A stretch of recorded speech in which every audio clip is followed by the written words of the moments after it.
ভাই একটা কথা বললে আপনি যাই বলেন না কেন আগে একটা বিয়ে দিবেন তারপর যে সব কথা হবে আর বিয়ে কি। দিয়ে দিতে হবে? হ্যাঁ অবশ্যই বিয়ে দিতে তো হবে। কেমন ছেলে হলে পছন্দ হবে বেশি? আমার প্রবাসী ছেলে খুব পছন্দ। হঠাৎ প্রবাসী কেন, দেশি থুয়ে?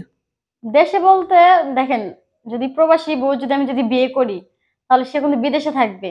আর যদি বিদেশে থাকে আমার হচ্ছে খাওয়া দাওয়া, আমার হচ্ছে ভরণ পোষণ সব সে নিবে। আর যদি বাংলাদেশে কোনো একটা ছেলে যদি বিয়ে করি সে কিন্তু আপনার কাজ করতে চাবে চাবে না, তো অনেকটা হয়ে যায় না, তার জন্য আর কি আমার হচ্ছে প্রবাসী স্বামী খুব পছন্দ। প্রবাসী স্বামীরা কিন্তু আরেকটা জিনিস, তোমার বয়স কত?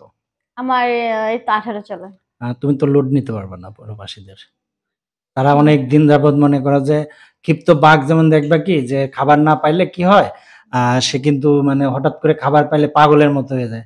তো এই এই পরিস্থিতি কি হ্যান্ডেল করার মতো অ্যাবিলিটি আছে তোমার?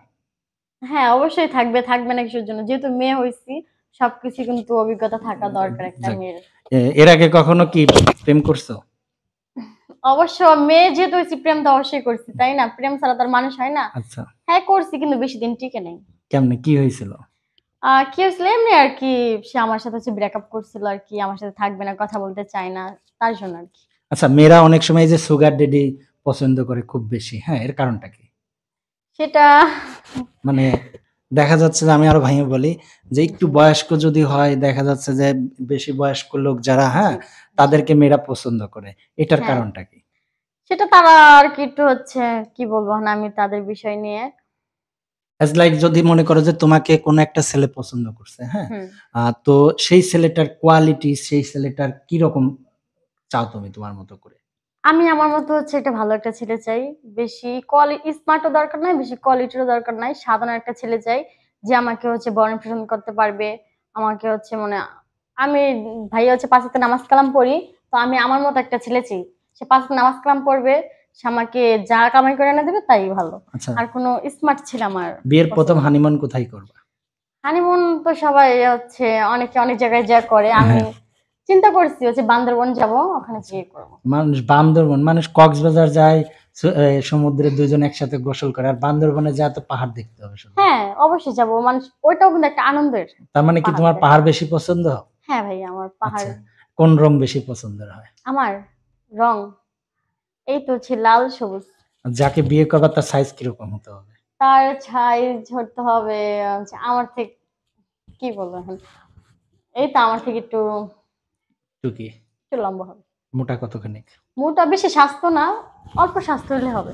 কোলে চড়ার ইচ্ছা আছে? হুম? কোলে চড়ার ইচ্ছা আছে হ্যাঁ তোমার? অবশ্যই প্রত্যেকটা মেয়েরই থাকে তার স্বামীর কোলে চড়ার। আচ্ছা, বাসর রাতে বিড়াল মারার গল্প জানো? বাসর রাতে? বিড়াল মারার গল্প? হ্যাঁ জানি বাট আমি বেশি জানি না আরকি। এক্সপেরিয়েন্স নেই। না, না। আচ্ছা, তো অনেক সময় আছে না যে বাসর রাতে ১ম কে লাগাবে তোমাদের? তুমি নাকি তোমার হাসব্যান্ড?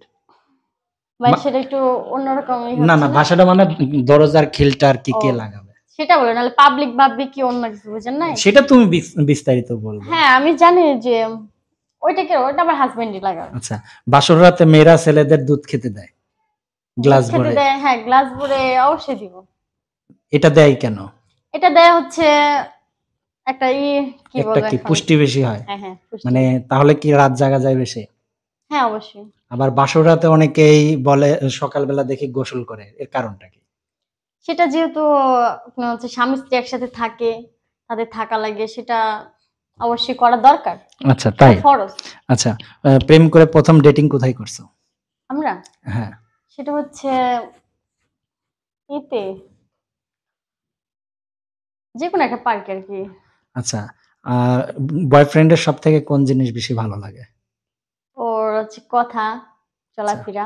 তার ১ম কোন জায়গায় স্পর্শ করছে? তার কোথায়? হুম। হাতে। ১ম কি সে হাত ধরছে? হ্যাঁ, অবশ্যই হাত ধরছি। তারপর কোথায় হাত দিছে?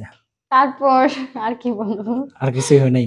হ্যাঁ, অবশ্যই করছি কিন্তু সেটা তো আর পাবলিকের সামনে তো সবকিছু আর আচ্ছা, করা যায় না। তাহলে যাকে পছন্দ, প্রিয় দর্শক, আমাদের অনুষ্ঠানগুলো অনেক সময় বিনোদনমূলক হয়ে থাকে। শুধু আমরা বিনোদনের জন্য মূলত এই অনুষ্ঠানগুলো করে থাকি। তো আজকে আমাদের আপু, কি যেন নামটা বলছিলে?